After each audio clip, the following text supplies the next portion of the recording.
বোয়ালখালীতে ৩ ইয়াবা সেবনকারীকে সাজা দিয়েছে ভ্রাম্যমাণ আদালত।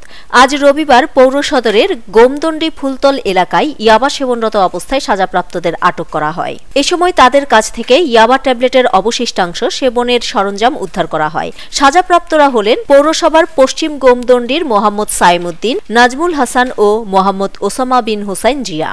এই অভিযান পরিচালনা করেন নির্বাহী ম্যাজিস্ট্রেট ও সহকারী কমিশনার ভূমি কানিজ ফাতেমা। তিনি জানান, মাদকদ্রব্য নিয়ন্ত্রণ অধিদপ্তরের সহযোগিতায় অভিযানে ইয়াবা সেবনরত অবস্থায় ৩ জনকে আটক করা হয়। তাদের মধ্যে মাদকদ্রব্য নিয়ন্ত্রণ আইনের সংশ্লিষ্ট ধারায় 2 জনকে 14 দিন করে ও অপর একজনকে 7 দিনের বিনাশ্রম কারাদণ্ড দেওয়া হয়েছে। 3 জনকে ইয়াবা সেবনরত অবস্থায় পেয়েছি এবং তাদের কাছে ইয়াবা খাওয়ার যে সরঞ্জাম এগুলো সহই তাদেরকে ধরা হয়েছে।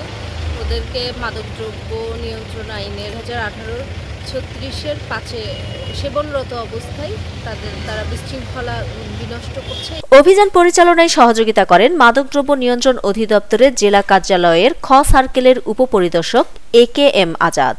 নিউজ ডেস্ক, দৈনিক পূর্বকোণ।